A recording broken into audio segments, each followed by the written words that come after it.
Why networking is the key to more employee referrals and why that's a good thing for your company.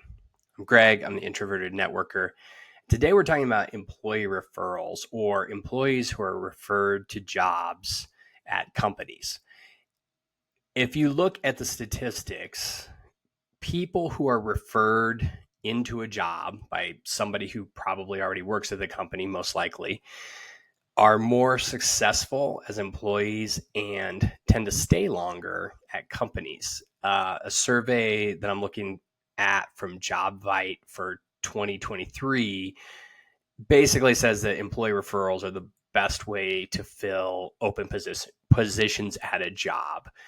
Employee referrals get hired at a rate of about 30%, meaning of the candidates that are referred, 30% of them get hired, compared with an average of 7% for job applicants sourced from other methods, so job boards and other things like that.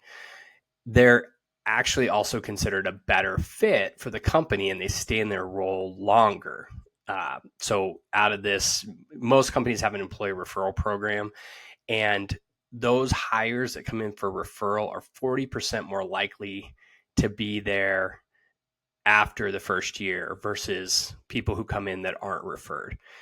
They're also 18% more likely to be satisfied with their job. So not only do they stay longer, but they're happy in their job. And as a result of that, the cost of hire, how much it costs to get a new person in the door, is lower than other recruiting methods. So all of these things basically point to the idea that employee referrals are the best way for employers to fill jobs.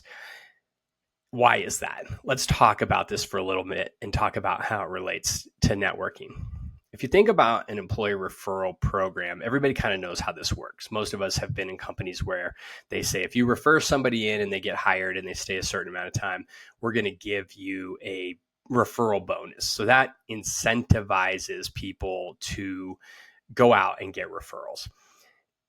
In most cases, I think people kind of go along and say, oh, I know somebody, I'm going to refer them and I'll get the bonus. But a lot of companies don't have their employees out there actively networking, looking for employee referrals. And that's a shame, because given all those stats, if you and your company, or if your company said to you, hey, go out and connect with people and network and find great referrals and bring them in, and we'll give you this bonus. But in also, it's great for us. It's great for us as a company because we know these are going to be better employees. So let's talk about this a little bit, though, because let's talk about why they tend to be better employees. When you make a referral, so let's pretend you out there are listening to this and you're going to refer someone you know. Might be a friend, might be a family member, might just be a person you worked with in the past, might be some networking contact you have. Let's say you're going to refer them to a job in your company. Your company has said, hey, we pay a bonus, go out, find great referrals. We love to have them. If you're in that situation, you are acting as a dual filter on that person's candidacy. And what I mean by a dual filter, you as the person referring someone else into the job you already work for this company, you are looking at two things. The first thing you're looking at is this person going to be a good fit for the company? You have the advantage of knowing that because you know the person, conceivably, or hopefully you know this person well enough to refer them, and you know the company. Why? Because you work there. You know what it's like to work there. You know what the day-to-day looks like. You know what the leadership's like. You know what the culture is like. You know what the job is like. You know what the environment is like to work there. You know what the practices are. You know all these things. And you take both sides of that. You're taking the employer view of it, and you're looking to see, this person I know, will this person be happy in this company based on all the things I know? That's an advantage, because a lot of times people who apply to a company, they don't know all those things. But you, as someone who knows the company, are telling your potential referral, hey, this is a great place for you. I think, based on what I know about you, that you will do well in this company. And if you know a bunch of people, like let's say there's 10 people who could possibly be referrals, you might have one who will fit. So instead of submitting all 10 of those people, you're only going to tell the one person, hey, you'll be great here. I think you'll do a great job. So you're basically screening out anybody who might not fit. So let's say you have a friend or a colleague, a former colleague who is not going to perform well in this organization. You're not going to refer them. They're not going to get referred in. So you are automatically filtering out people, which means only people who are going to probably fit well are going to be people you're referring to the organization. And how do you know these people? You know them because you've talked to them. You know what they do. Maybe you worked with them in the past, or even if you haven't worked with them, you've talked to them enough to know what kind of person they are through your networking conversations. You've been out there developing this professional relationship. And so again, based on their past experience, whether they're going to be a good fit for this or not. And more importantly, who's not going to fit. Because on the flip side, and this is where the double filter comes in, you are not going to refer somebody to the position if you know they are not going to perform well, because you also work for the company and your reputation with the company is on the line. You are putting your own reputation at stake by referring someone in. And so you're going to look at the person and you're going to say, this is a person I know, who may not make it here. They may not like the culture, or they may not have the skills, or they don't know what they're doing, or like, hey, I love this person, they're a great person, but they're just not going to mesh well here. So for the company, you're also kind of saying this person, you're being a filter for the company, saying this is the type of person that may not work here. Or you say this is a person that's going to be perfect, and the company is taking your word for it. Why? Because the company knows you. There's 2 points of trust in this, I'll call it triangle here of referrals. And you're at the top, and the 2 points on the bottom of the triangle are the company and the person being referred.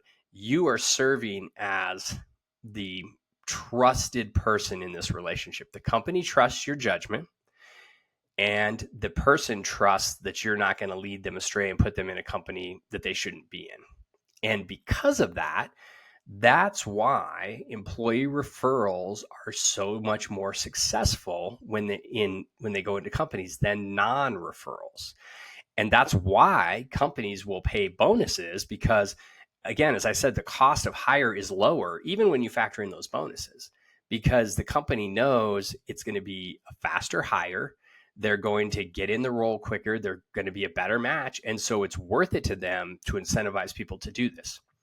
Where I think a lot of companies have an opportunity is to train their team to go out and network and find those people that are going to work for the company, to train people how to develop professional relationships and go out and be what I call talent scouts out in the world, people who have built a habit, a discipline, a muscle around connecting. And when you teach your employees how to do this, and you, again, incentivize them, but also tell them, like, because again, we don't want people going out there just getting random people trying to get paid the bonus, because these programs don't work like that. It's not like you provide a candidate and you get the money right away. No, they have to go through the interview process. They have to meet with everybody. They have to pass all the assessments. They have to apply. They have to go through background checks. They have to do all the things a normal candidate would do. So you can't just take your random list of people that you meet and submit them and get paid. No, they have to go through it. And then usually they have to make it past a certain date. They have to stay like 90 days or something like that. Maybe it's longer, depends on the company. They have to stay in order for you to get paid the bonus. So again, it's not set up like you can throw a bunch of random crappy candidates at this job. No, you have to, and again, I hope your reputation with the company is worth more than these referral bonuses. But companies would be well served to teach their employees how to network.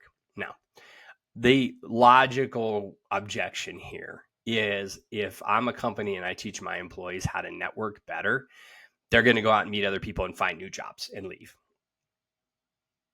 Possibly, but if you are worried about that, it's already a risk for you. You know that your employees aren't happy at your company, and so they're going to go leave.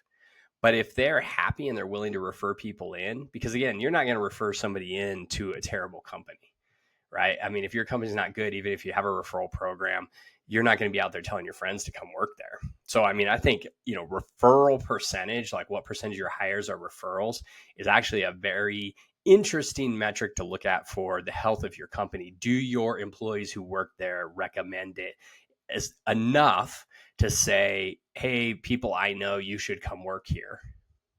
If you have a really low referral rate, that's probably means you don't have a very good engagement rate. You probably have a pretty high turnover rate too. But again, high referral rate, probably high engagement, low turnover. That's a signal of a great place to work. You shouldn't be too worried if your employees are out there pitching your company as a great place to work and trying to bring great talent into it. I think your benefits of getting great talent through the talent you already have far outweigh any sort of risk of people moving on just because they went out and network. And again, I would tell you, if you're worried about that, they're probably already out there networking anyway. But if you are sort of forward-looking company and you really, really want to improve your referral rates and get more in and increase your talent pool, teach your employees how to network. Teach them how to go out and make connections. Teach them how to create a networking habit. All those things will help them identify the right people to bring in and increase and improve your talent pool. That's my thoughts on employee referral programs and how networking plays into it. I know that's probably not how most people think of it. And if you're an individual who is listening to this and you're trying to learn how to network, I've got lots of ways to help you. The newsletter every week, I'm teaching people how to do this. My 5 steps to grow your professional network is my free course. There's my book. There's my LinkedIn posts. I am basically here to teach people how to be better networkers.